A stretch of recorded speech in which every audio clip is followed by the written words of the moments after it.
And welcome to the K-Files. JP and myself are here with you today for the next hour. Hey, JP. Good morning, Miss Sandra. Glad to have you with me as always. You know, this might be bordering on a crime. I said when you got here this morning, I was going to put you on the spot from your highway patrol days. Uh-oh. On the way to work, I did road rage. Well, you fit right in with everybody else then.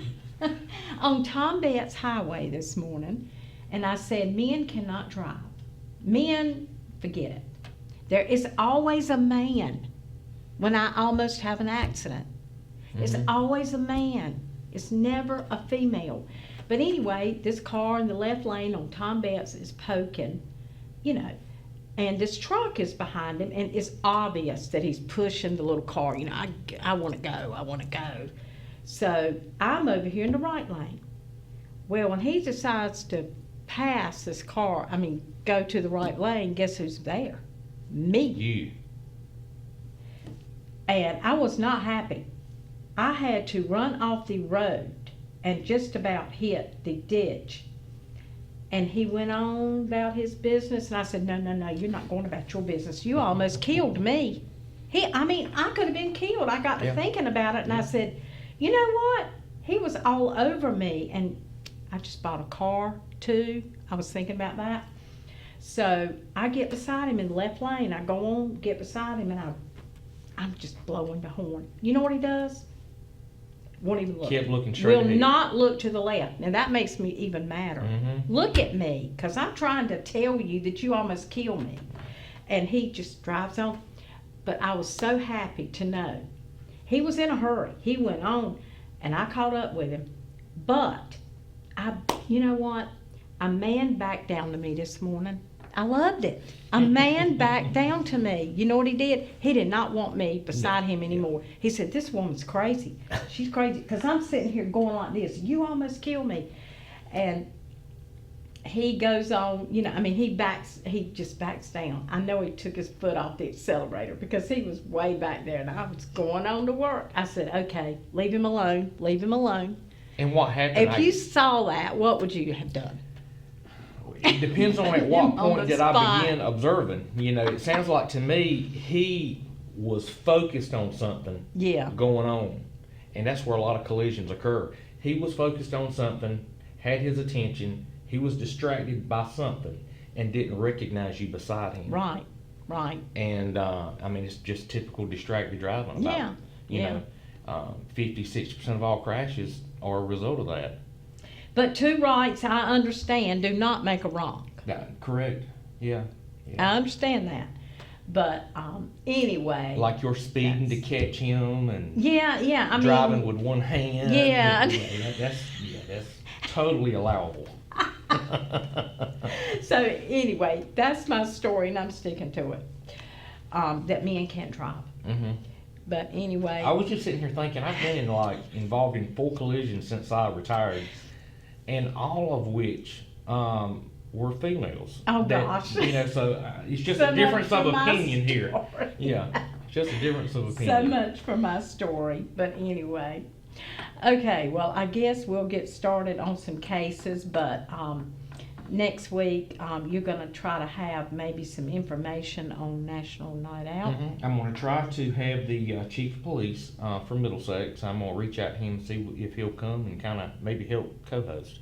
Okay, that'll be great. I will be out of place next Thursday. I'll be here Wednesday, but Thursday, I do Wednesday too, but Thursday I will not. So thank goodness for JP. He always takes the reins and takes the ball and runs with it, so to speak. So I did want to tell you viewers, anybody that's not familiar with the Ben store in Wilson, there is a following. I've been, and it is addictive. You never know what you're going to get. My sister did get an Apple iPad for like $7. That works. golly. So it's not hearsay, it's true. Different inventory every week. They sell out every week, and it is a neat experience. Everything I heard him say earlier, it's true. You don't know what you're going to find. I've heard tell of people actually getting older refurbished iPhones. Uh-huh. So you don't know what you're going to get. You don't. I mean, it's like Ray Page said, it's the fun of it. He said, we just try to have fun, and folks, he feeds donuts and coffee and all kinds of things to people in line. So it's a fun experience, he said. Well, that's what he said. We try to make it an experience. If So- you haven't been, you need to go check it out. Well, I am. I'm going to check it out. I don't know if I'm brave enough to go on Saturday, but there again, everything. If you don't, It's you're been getting picked over. a picked over That's right. selection. So, anyway, Mhm. all right. Well, we will get started this morning. I think with Dalvin Detron Redmond. Dalvin Detron Redmond. This case is from October 25th, 2018. Dalvin was 30 years old at the time.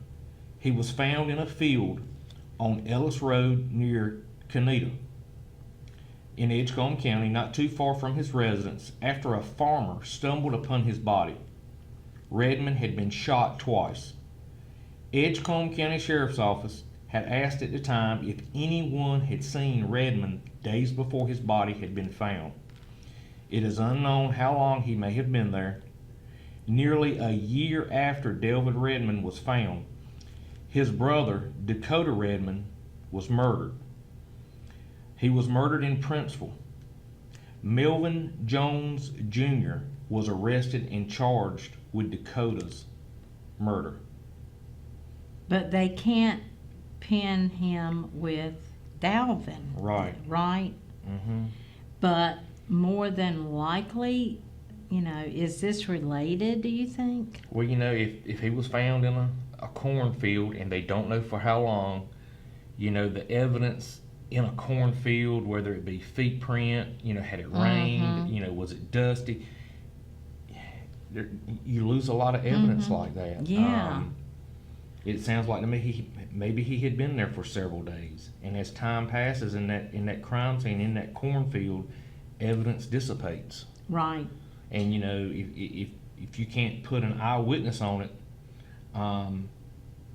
the only way I feel like they would get something on that is if somebody come forward and had knowledge of it. And it's no telling if they were related or not, because Right. this was nearly a year later when the brother Dakota was found.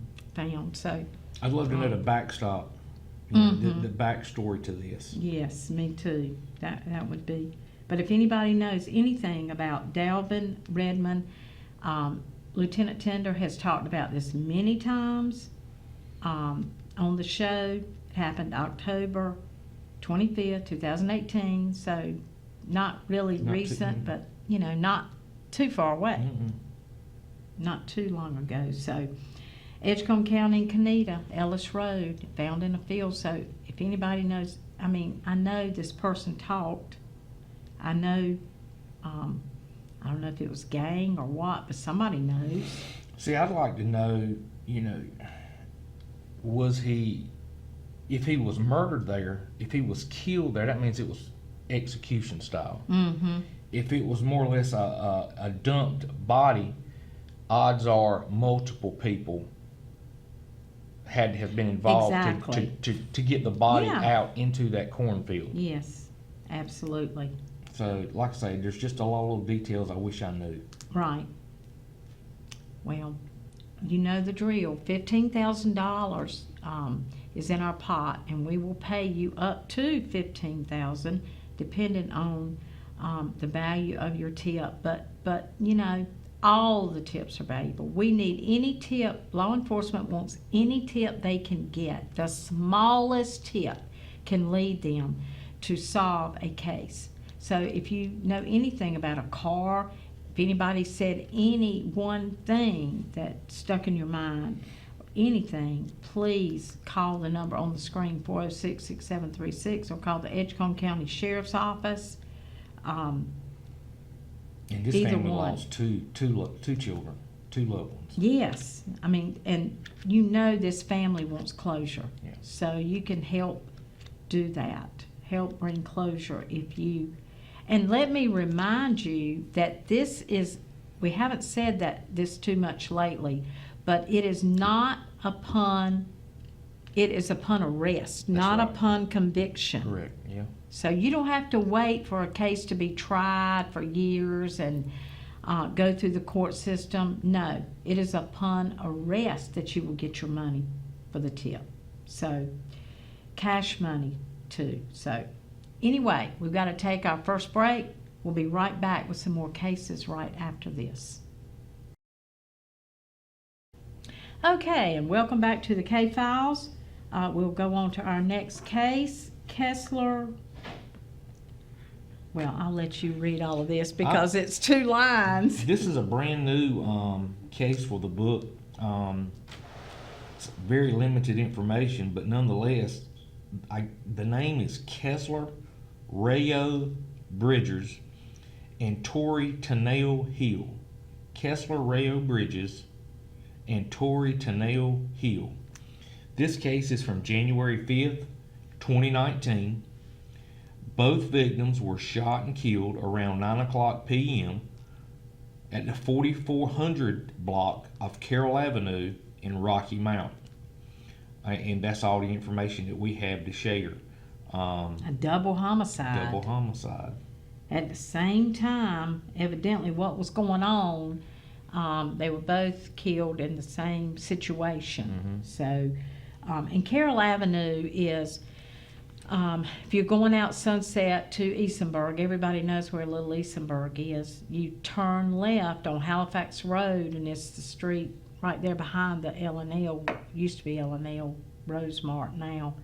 But anyway, it's the street right back in there. So if you know anything, I know somebody knows something about this, because this sounds like, 9 p.m. at night, nobody's in the bed. It wasn't one of those situations. It sounds like there was just something going on. I don't know if it was a party or just a lot of people gathered I don't know. But all I know is it was a double homicide. Golly. So if anybody knows anything, I know there had to be somebody that knows about this case, and we need to give the families of these 2 individuals that passed away, we need to give their families closure. So please come forward and give your tip. 406-6736. This would be a Rocky Mount case, Rocky Mount Police Department case, or 977-1111, or very good, Pernell. There is Rocky Mount text to tip 274637, and they will not know who you are. They will not. It is completely anonymous. So somebody needs to help law enforcement solve this case. Yeah, because odds are the people who perpetrated this crime are still walking the streets, riding the streets of Rocky Mount, wreaking havoc on other innocent people. Yeah, and chances are they've done something again. And they will tomorrow or next week. They will strike again and again and again until they're held accountable for their actions. Yeah, they absolutely. Okay, well, we'll go on to the next one. Tobias Devon Cox. Yeah, Tobias Devon Cox. This case is from January 21, 2019. Tobias Devon Cox was traveling down West Thomas Street in Rocky Mount around 10:00 p.m. Once he got to around the 700 block, shots rang out and struck Cox, and he crashed. He was found not too far from the car by police. He had passed away as a result of the shooting. Now, to me, that sounds almost random. Based on the way I read the narrative here, the facts. Right. It sounds totally random. Somebody was just shooting and he happened to be driving by, it sounds like. But still, it says he was found not too far from the car. So that means he had jumped out. So he must have jumped out. Well, he was probably feeling like he was losing consciousness. Yeah, because, and you're shot. And he got out of the car and probably started to run for help, 10 o'clock at night. Wow. Well, it does sound like, like you said, totally just random. Somebody shooting and you just happen to be there. Mm-hmm. Yeah. Wow. That's when it gets scary. It is. It is. That is scary. Mm-hmm. And I mean, a nice looking gentleman. Clean cut, in yes. the picture, Mhm. clean cut looking guy. Wow, and I'm sure he had a family, y'all. So please come forward and give us a tip on this case if you know anything. And I'm convinced that people who do stuff like this, almost every case in this book, I'm convinced that they want their friends to know they perpetrated something like Oh, this. yeah, They yeah. brag about it. Oh, absolutely. They want to be the tough guy, That's right. the big guy. So there are Yeah. people out there that know the facts or know who did this. You can remain anonymous. You can get paid up to $15,000. Send that anonymous text, make that anonymous phone call, get paid Mm-hmm. sharing the information that you know. Absolutely. Why not? You don't have anything to lose because it's anonymous. If you want to do the text to tip, there's a hotline number. This is another Rocky Mount case. And see, the way I look at it is it could be your loved one tomorrow. It could be your Yes. loved one a week from now. It could be your kids a month from now from this same guy that you just don't want to get involved in and share what you know. Exactly. Yes. Okay. We'll go on to the next one. Daquan Dickens. This case is from July the 12th, 2019. Daquan Dickens was 18 when he was shot and killed around 1 a.m. at the home of a family member at 1132 Long in Rocky Mount. I'm assuming it might be Long Street, Long Court, Long Yeah. Road, Right. Rocky Mount. His family called him Newt Daquan. Daquan was at the home with his family having a birthday party after finishing his shift at the local Burger King. 18 people, including babies, were in the house when bullets began striking through the windows. When Rocky Mount police arrived, they found Dickens suffering from gunshot wounds. He died as a result of his injuries. Another person was also hit by gunfire and taken to Vidant Medical for her injuries.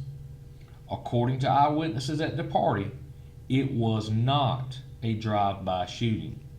Someone had actually stood in front of the house and fired multiple shots into the home coming through the windows. When Rocky Mount police arrived on scene, they found Dickens suffering from gunshot wounds. He died from his injuries. Wow. Usually a drive-by shooting is indiscriminate. Yeah. Some might go through the window, some might go through the vinyl side, and some might go through the wood mold. For all the shots to have gone through windows, that means they were standing there trying to target through the window. And they were good Yeah. because they hit their Or they were target. extremely close to the window. They weren't at the road. Right. They were near It that makes window. you wonder if they could not see. They could see in Yeah. there, I guess. The blinds weren't closed or the drapes weren't closed. I guess they could see because it sounds like he was. Look at how many people they said was in the house. 18. 18. Mm-hmm.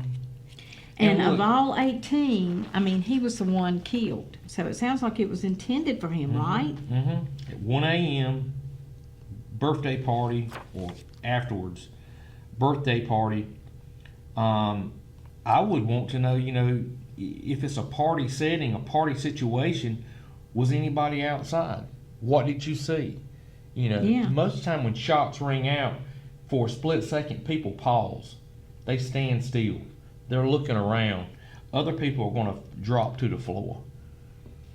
Well, first of all, why are you having a birthday party at 1 a.m? Yeah, that's odd. Let's just be real about it. That's He worked at Burger King, and he finished his shift, and then he came to the birthday party. Mm-hmm. And Burger King, I mean, he must have just gotten home. Burger King closes, what, midnight or something? Different ones, you know, are 11 later. or 12, but, and you so know, he headed on over to the party. you know, the thing that's alarming is, you know, They had babies in the babies, house. kids, young children in the house when these bullets begin to ring out. And then a female was shot. Did she pass away? Also hit by it doesn't gunfire. say. According to Another this, he's person the only one that died from his injuries. for her injuries. So the girl evidently did not pass away. But, well, if anybody knows anything about Daquan Dickens, please come forward. Another Rocky Mountain case, because it's on Long Avenue, Street, Court, whatever. So please let the authorities know. I mean, it's your duty. I just feel like if we know something about a crime, I mean, it's just our duty to get people off the street so they don't do it again. Which I'm one of these kind of people, if I knew it, I'm going to share it. I mean, it's just who I am. But Right. I do get it if you don't want to get involved because you're afraid your identity's going to come Right. out. I get it. But, you know, through fighting crime, through this show, you can remain anonymous and get paid on top of it, Right. you know. So you don't have an excuse. You don't have an excuse. That's We're right. not going to know who you are. The sheriff's department's not going to know who you are. You're going to get paid based on the information that you share, and you're going to get these bad guys off the street. Right. And That's the that's a most biggie right important there. thing. Yes. That's the most important thing. Exactly. I totally agree. Okay, well, I guess it's 8:35, so we're going to take our break and have some weather, and we'll come back with some more cases. Guess who's next? We'll let you know right after this. All right, and welcome back to the K-Files. Let me remind you that, folks, if you want some cash money, you can get it right here. You can get it right here on this show. You can certainly get it from law enforcement. We don't want to. We write the checks. Team Cold Case is a board. I'll explain that to you. Team Cold Case is a board that is over. It's the fundraising element to raise the funds to pay you. And this is just the vehicle, the show, the K-Files is the show to give you the information so that you will come forward and you will help us solve crimes. As a community, we need to work together. We need to work together to solve some of these crimes. We shouldn't have this many crimes in this book. Nope. We really should not. But this is a book, if you would like one, we have some, and it's got lots of cases in it that are very interesting that you might want to pick up and read. So, and we do thank all the people that are in here that are sponsors of this book so that we can put this out and we use this book to do our show. But anyway, surprise, surprise, we talked about the next case plenty of times.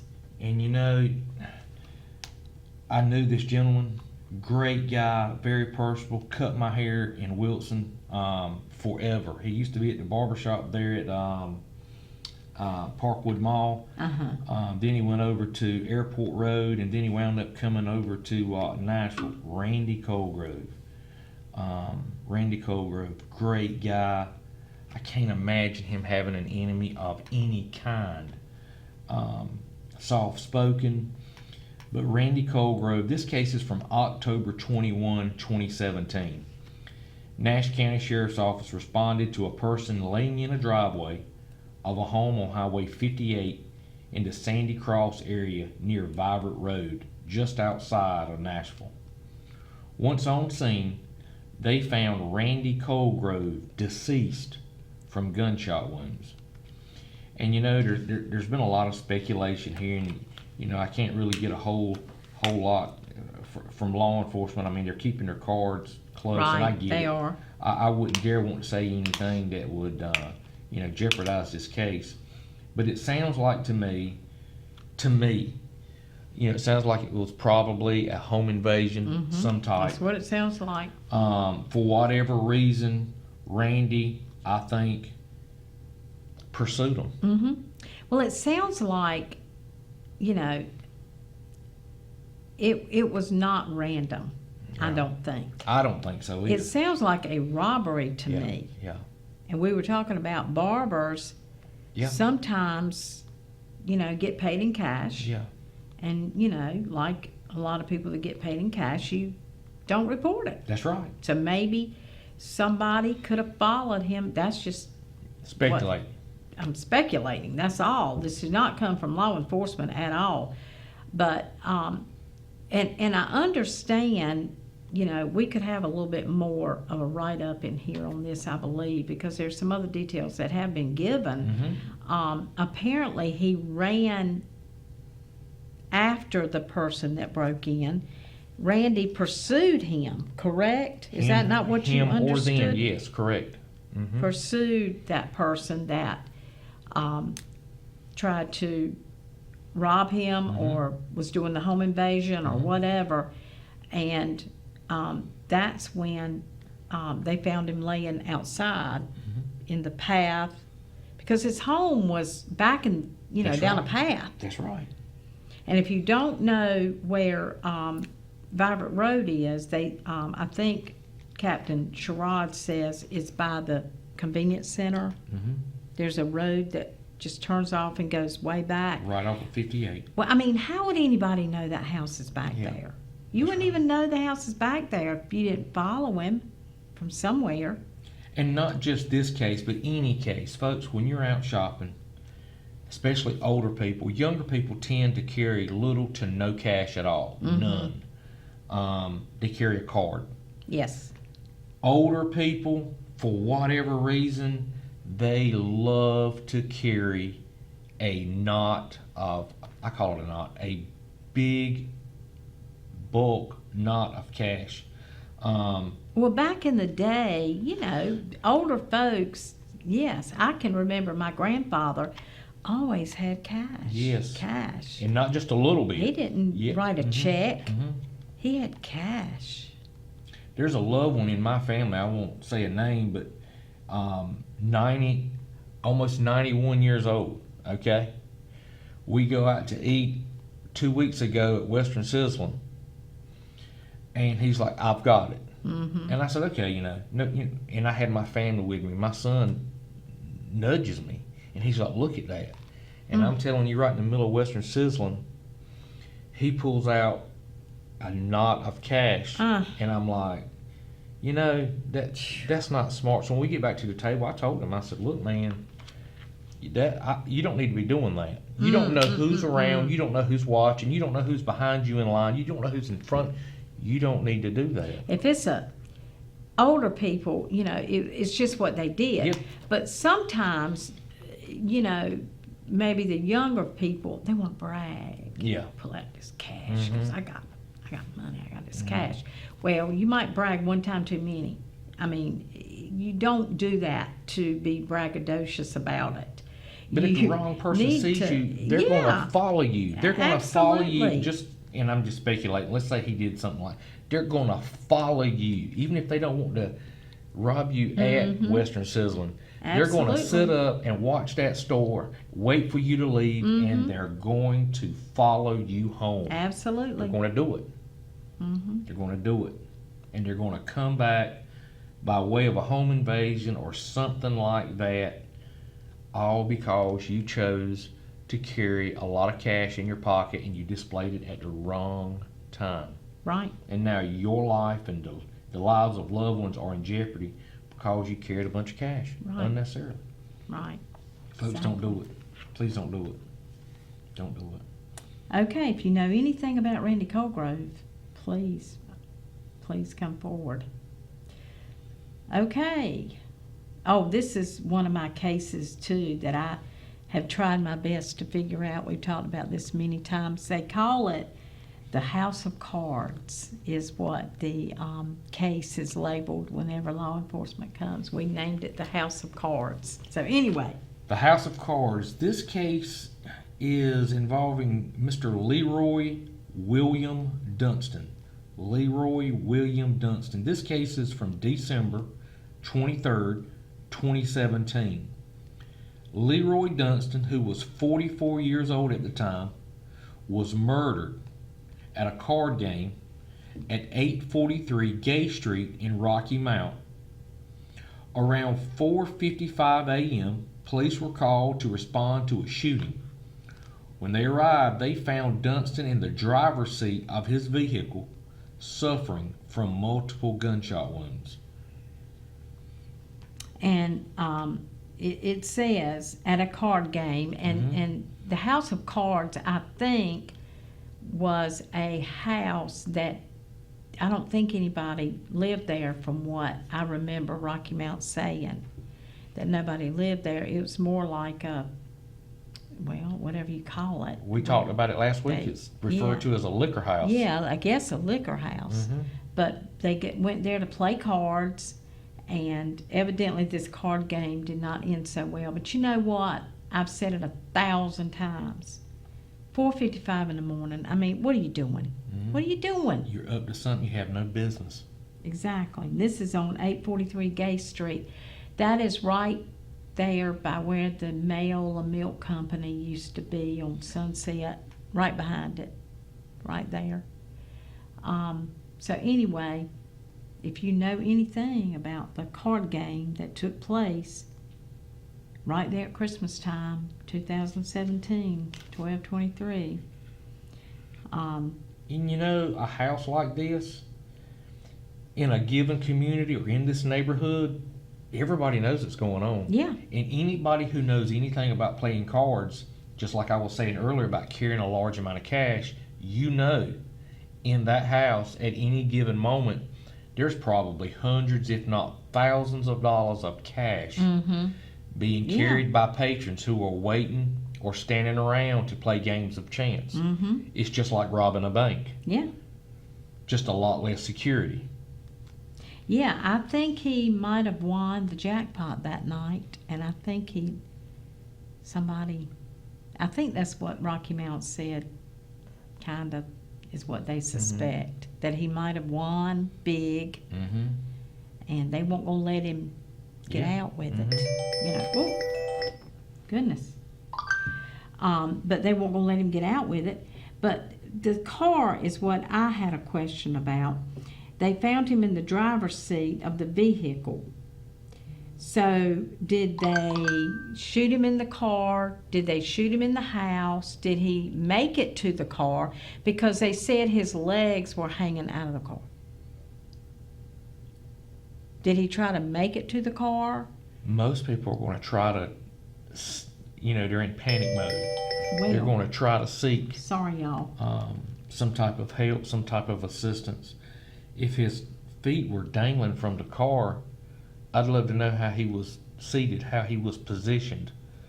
Because if he was sat in the seat forward facing and his legs were out to the side, yeah, somebody put him in that car. That's what it sounded like. That's Now, what if he I was backed trying up to to it and figure sat out. down, and he, you know, yeah, I'd love to see those photos. Yes, absolutely. You know. I would too. I'd like to know. Because it sounds like it could have possibly been staged. Yes, I mean, absolutely. yeah, I'd Okay. love to see that. Well, I think that's our last case for today. I'm sure you'll resume with some next week, but front and foremost, we're hoping next week to have talk about Night Out Against Crime with the Middlesex Police Chief. We've had him on before, enjoyed having him on. So he might be with JP next week. I will be missing in action, but until then, make it a great week. Thank you, JP. Yes, ma'am. Thank you.